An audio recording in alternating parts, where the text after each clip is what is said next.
Hello friends, ओम श्री गणेशाय नमः। जय श्री कृष्णा। आप सभी का स्वागत है आपके अपने यूट्यूब चैनल पर। फ्रेंड्स, आज हम आपको इस वीडियो में बताने जा रहे हैं वैशाख मास महात्म के 16वें अध्याय के बारे में और स्कंद पुराण के अनुसार वैशाख मास महात्म के 9वें अध्याय के बारे में। फ्रेंड्स, वीडियो शुरू करने से पहले आपसे रिक्वेस्ट है, अगर आप हमारे चैनल पर नए हैं और आपने अभी तक चैनल को सब्सक्राइब नहीं किया है तो प्लीज सब्सक्राइब कीजिएगा चैनल को, साथ ही प्रेस कीजिएगा बेल आइकन को, जिससे नए वीडियो से रिलेटेड नोटिफिकेशन आपको तुरंत प्राप्त हो सके। और वीडियो पसंद आने पर वीडियो को लाइक और शेयर जरूर कीजिएगा ताकि सभी भक्तों को इस वीडियो का लाभ प्राप्त हो सके। और कमेंट बॉक्स में जय श्री कृष्णा जरूर लिखिएगा। वैशाख मास महात्म सब प्रकार के विघ्नों का नाश करने वाले तथा सारी सृष्टि का पालन करने वाले श्री गणेश जी, ज्ञान की दाता देवी श्री सरस्वती जी तथा सब पुराणों के कर्ता श्री व्यास जी तथा श्री गुरुदेव जी के चरण कमलों में नमस्कार करके भगवान की श्रद्धा और भक्ति रस में डूबे हुए वैशाख मास महात्म की कथा कहती हूँ। अध्याय आरंभ। भगवान विष्णु के स्वरूप का विवेचन, प्राण की श्रेष्ठता, जीवों के विभिन्न स्वभावों और कर्मों का कारण तथा भगवत धर्म। व्याध ने पूछा, ब्राह्मण, आपने पहले कहा था कि भगवान विष्णु की प्रीति के लिए कल्याणकारी भगवत धर्मों का और उनमें भी वैशाख मास में कर्तव्य रूप से बताए गए नियमों का विशेष रूप से पालन करना चाहिए। वे भगवान विष्णु कैसे हैं, उनका क्या लक्षण है, उनकी सत्ता में क्या प्रमाण है तथा वे सर्वव्यापी भगवान किनके द्वारा जानने योग्य हैं। वैष्णव धर्म कैसे है और किससे भगवान श्री हरि प्रसन्न होते हैं। महामते, मैं आपका किंकर हूँ, मुझे ये सब बातें बताइए। व्याध के इस प्रकार पूछने पर शंख ने रोग शोक से रहित संपूर्ण जगत के स्वामी भगवान नारायण को प्रणाम करके कहा, व्याध, भगवान विष्णु का स्वरूप कैसा है यह सुनो। भगवान समस्त शक्तियों के आश्रय, संपूर्ण गुणों की निधि तथा सबके ईश्वर बताए गए हैं। वे निर्गुण, निष्कल तथा अनंत हैं। सच्चिद और आनंद यही उनका स्वरूप है। यह जो अखिल चराचर जगत है अपने अधीश्वर और आश्रय के साथ नियत रूप से जिसके वश में स्थित है, जिससे उसकी उत्पत्ति, पालन, संहार, पुनरावृत्ति तथा नियमन आदि होते हैं। प्रकाश, बंधन, मोक्ष और जीविका, इन सबकी प्रवृत्ति जहाँ से होती है वे ही ब्रह्मा नाम से प्रसिद्ध भगवान विष्णु हैं। वे ही विद्वानों के सम्मान्य सर्वव्यापी परमेश्वर है। ज्ञानी पुरुषों ने उन्हीं को ही साक्षात पर ब्रह्म कहा है। वेद, शास्त्र, स्मृति, पुराण, इतिहास, पांच रात्र और महाभारत सब विष्णु स्वरूप है, विष्णु के ही प्रतिपादक है। इन्हीं के द्वारा महाविष्णु जानने योग्य है। वेदों वेद सनातन देव भगवान नारायण को कोई इंद्रियों से, प्रत्यक्ष प्रमाण द्वारा, अनुमान से और तर्क से भी नहीं जान सकता है। उन्हीं के दिव्य जन्म, कर्म तथा गुणों को अपनी बुद्धि के अनुसार जानकर उनके अधीन रहने वाले जीव समूह सदा मुक्त होते हैं। यह संपूर्ण जगत प्राण से उत्पन्न हुआ है, प्राण स्वरूप है, प्राण रूपी रूप में पिरोया हुआ है तथा प्राण ही चेष्टा करता है, सबका आधारभूत है। यह सूत्र आत्मा प्राण ही विष्णु है, ऐसा विद्वान पुरुष कहते हैं। व्याध ने पूछा, ब्राह्मण, जीवों में यह सूत्र आत्मा प्राण सबसे श्रेष्ठ किस प्रकार है। ऋषि शंख ने कहा, व्याध, पूर्व काल में सनातन देव भगवान नारायण ने ब्रह्मा आदि देवताओं की सृष्टि करके कहा, देवताओं, मैं तुम्हारे सम्राट के पद पर ब्रह्मा जी की स्थापना करता हूँ, यही तुम सबके स्वामी हैं। अब तुम लोगों में जो सबसे अधिक शक्तिशाली हो उसे तुम स्वयं ही युवराज के पद पर प्रतिष्ठित करो। भगवान के इस प्रकार कहने पर इंद्र आदि सब देवता आपस में विवाद करते हुए कहने लगे, मैं युवराज होऊंगा, मैं होऊंगा। किसी ने सूर्य को श्रेष्ठ बताया और किसी ने इंद्र को। किन्हीं की दृष्टि में कामदेव ही श्रेष्ठ थे। कुछ लोग मौन खड़े ही रहे, आपस में कोई निर्णय होता न देख भगवान नारायण के पास पूछने के लिए गए और प्रणाम करके हाथ जोड़कर बोले, महाविष्णु, हम सब ने अच्छी तरह से विचार कर लिया, किंतु हम सब में श्रेष्ठ कौन है यह हम अभी तक किसी प्रकार निश्चय न कर सके। अब आप ही निर्णय कीजिए। तब भगवान विष्णु ने हंसते हुए कहा, इस विराट ब्रह्मांड रूपी शरीर से जिसके निकल जाने पर यह गिर जाएगा और जिसके प्रवेश करने पर पुनः उठकर खड़ा हो जाएगा, वही देवता सबसे श्रेष्ठ है। भगवान के ऐसा कहने पर सब देवताओं ने कहा, अच्छा ऐसा ही हो। तब सबसे पहले देवेश्वर जयंत विराट शरीर के पैर से बाहर निकला। उसके निकलने से उस शरीर को लोग पंगु कहने लगे, परंतु शरीर गिर न सका। यद्यपि वह चल नहीं पाता था तो भी सुनता, पीता, बोलता, सूंघता और देखता हुआ पूर्ववत स्थिर रहा। तत्पश्चात गुह देश से दक्ष प्रजापति निकलकर अलग हो गए। तब लोगों ने उसे नपुंसक कहा, किंतु उस समय भी वह शरीर न गिर सका। उसके बाद विराट शरीर के हाथ से सब देवताओं के साथ राजा इंद्र बाहर निकले। उस समय भी शरीर पात नहीं हुआ। विराट पुरुष को सब लोग हस्तहीन अर्थात लूला कहने लगे। इसी प्रकार नेत्रों से सूर्य निकले। तब लोगों ने उसे अंधा और काना कहा। उस समय भी शरीर का पतन नहीं हुआ। तदंतर नासिका से अश्वनी कुमार निकले, किंतु शरीर न गिर सका। केवल इतना ही कहा जाने लगा कि यह सूंघ नहीं सकता। कान से अधिष्ठात देवियां दिशाएं निकली।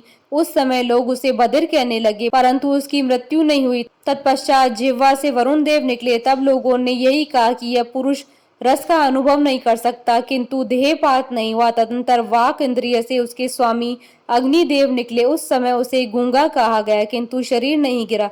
फिर अंतःकरण से बोध स्वरूप रुद्र देवता अलग हो गए। उस दशा में लोगों ने उसे जड़ कहा, किंतु शरीर का पात नहीं हुआ। सबके अंत में उस शरीर से प्राण निकला। तब लोगों ने उसे मरा बतलाया।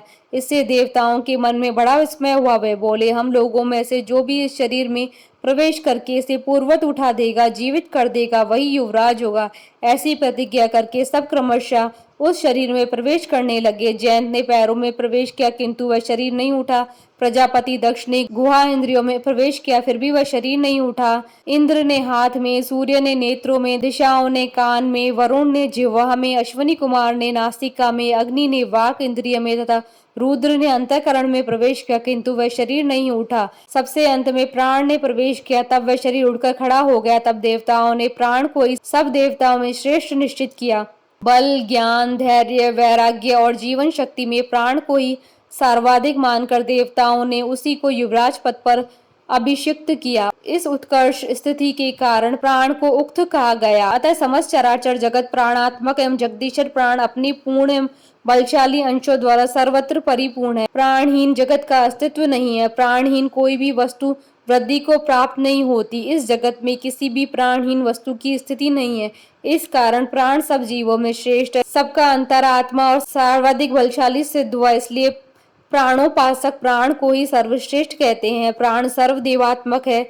सब देवता प्राण में है। वह भगवान वासुदेव का अनुगामी सदा उन्हीं में स्थित है। मनीषी पुरुष प्राण को ही महाविष्णु का बल बतलाते हैं। महाविष्णु के महात्मा और लक्षण को इस प्रकार जानकर मनुष्य पूर्व बंधन का अनुसरण करने वाले अज्ञान में लिंग को ही उसी प्रकार त्याग देता है, जैसे सर्प पुरानी कैंचुली को लिंग देह का त्याग करके वह परम पुरुष अनामय भगवान नारायण को प्राप्त होता है। शंख मुनि की कही हुई यह बात सुनकर व्याध ने पुनः पूछा, ब्राह्मण, यह प्राणी जब इतना महान प्रभावशाली और संपूर्ण जगत का गुरु एवं ईश्वर है, तब लोक में इसकी महिमा क्यों प्रसिद्ध नहीं हुई? ऋषि शंख ने कहा, पहले की बात है, प्राण अश्वमेघ यज्ञों द्वारा अनामय भगवान नारायण का यजन करने के लिए गंगा के तट पर प्रसन्नता पूर्वक गया। अनेक मुनिगणों के साथ उसने फलों के द्वारा पृथ्वी का शोधन किया। उस समय वहां समाधि में स्थित हुए महात्मा कर्ण बांबी की मिट्टी में छुपे हुए बैठे थे।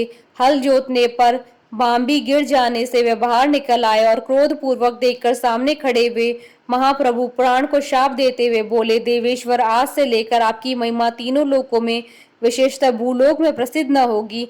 हाँ, आपके अवतार तीनों में विख्यात होंगे। व्याध, तभी से इस संसार में महाप्रभु पुराण की महिमा प्रसिद्ध नहीं हुई। भूलोक में तो उसकी ख्याति विशेष रूप से नहीं है। व्याध ने पूछा, महामते, भगवान विष्णु के रचे वे करोड़ों एवं सहस्त्रों सनातन जीव नाना मार्ग पर चलने और भिन्न भिन्न कर्म करने वाले क्यों दिखाई देते हैं? इन सबका एक सा स्वभाव क्यों नहीं है? यह सब विस्तार पूर्वक बतलाइए। ऋषि शंख ने कहा, रजोगुण, तमोगुण और सत्वगुण के भेद से तीन प्रकार के जीव समुदाय होते हैं। उनमें से राजस स्वभाव वाले जीव राजस कर्म, तमोगुणी जीव तामस कर्म तथा सात्विक स्वभाव वाले जीव सात्विक कर्म करते हैं। कभी कभी संसार में इनके गुणों में विषमता भी होती है। उसी से वे ऊंच और नीच कर्म करते हुए तदनुसार फल के भागी होते हैं। कभी सुख, कभी दुख, कभी दोनों को ही यह मनुष्य गुणों की विषमता से प्राप्त करते हैं। प्रकृति में स्थित होने पर जीव इन तीनों गुणों से बनते हैं। गुण और कर्मों के अनुसार उनके कर्मों का भिन्न भिन्न फल होता है। यह जीव फिर गुणों के अनुसार ही प्रकृति को प्राप्त होते हैं। प्रकृति में स्थित हुए प्राकृतिक प्राणी गुण और कर्म से व्याप्त होकर प्राकृतिक गति को प्राप्त होते हैं। तमोगुणी जीव तामसी वृत्ति से ही जीवन निर्वाह करते हैं और सदा महान दुख में डूबे रहते हैं, उनमें दया नहीं होती है, वे बड़े क्रूर होते हैं और लोक में सदा द्वेष से ही उनका जीवन चलता है।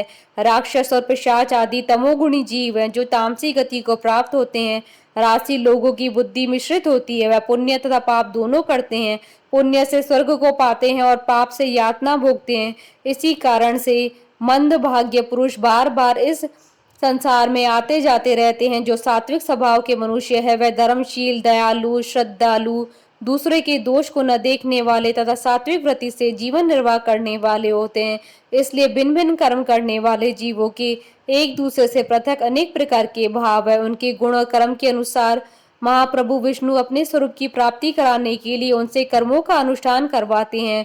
भगवान विष्णु पूर्ण काम है, उनमें विषमता और निर्दयता आदि दोष नहीं है। वे समभाव से ही सृष्टि का पालन और संहार करते हैं। सब जीव अपने गुण से ही कर्म फल के भागी होते हैं। जैसे माली बगीचे में लगे वे सब वृक्षों को समान रूप से सींचता है और एक ही कुआं के जल से सभी वृक्ष फलते हैं, तथापि वे पृथक पृथक स्वभाव को प्राप्त होते हैं।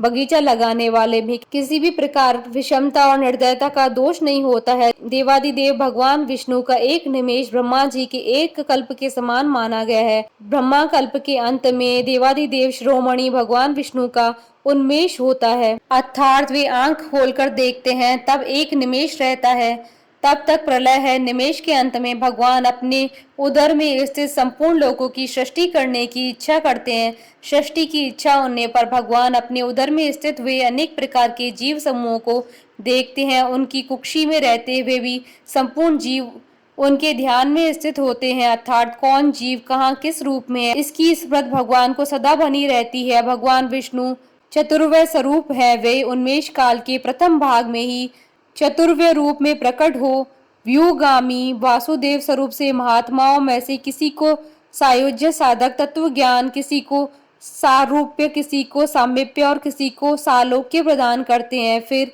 अनिरुद्ध मूर्ति के वश में स्थित हुए संपूर्ण लोकों को वे देखते हैं, देखकर उन्हें प्रद्युम्न मूर्ति के वश में देते हैं और सृष्टि करने का संकल्प करते हैं। भगवान श्री हरि ने पूर्ण गुण वाले वासुदेव आदि 4 व्यूहों के द्वारा क्रमशः माला, जया, कृति और शांति को ही स्वयं स्वीकार किया है। उनसे संयुक्त चतुर्भात्मक महाविष्णु ने पूर्ण काम होकर भी भिन्न भिन्न कर्म और वासना वाले लोगों की सृष्टि की है।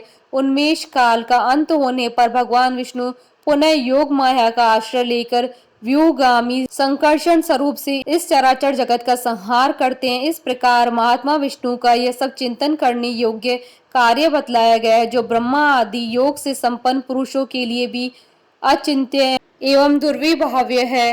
व्याध ने पूछा, मुने भगवत धर्म कौन कौन से और किनके द्वारा भगवान विष्णु प्रसन्न होते हैं? ऋषि शंख ने कहा, जिससे अंतःकरण की शुद्धि होती है, जो साधु पुरुषों का उपकार करने वाला है तथा जिसकी किसी ने भी निंदा नहीं की है, उसे तुम सात्विक धर्म समझो। वेदों और स्मृतियों में बताए हुए धर्म का यही निष्काम भाव से पालन किया जाए तथा वह लोक से विरुद्ध न हो तो उसे सात्विक धर्म जानना चाहिए।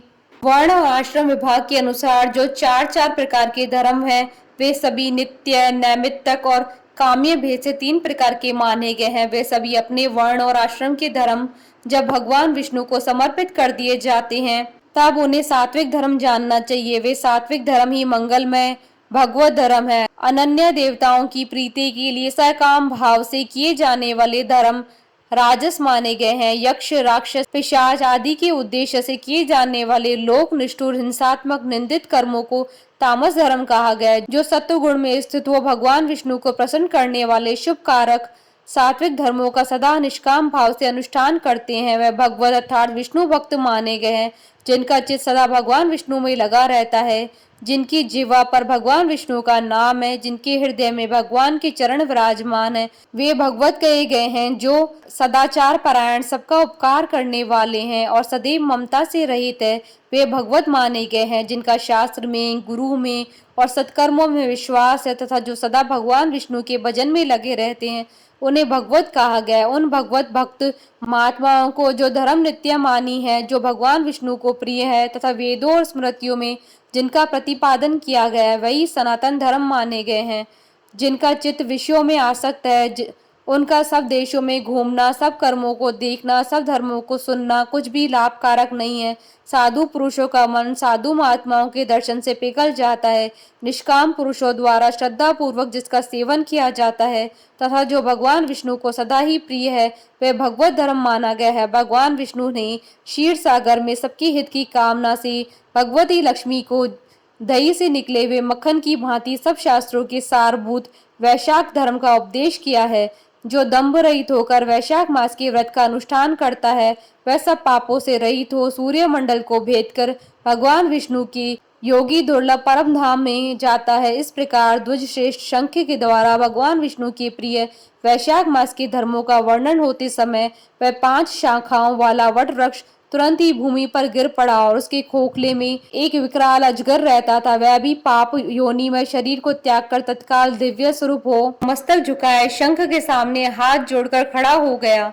इति श्री स्कंद पुराण महात्म का 9वां अध्याय संपन्न हुआ। बोलिए भगवान विष्णु की जय, सनातन धर्म की जय।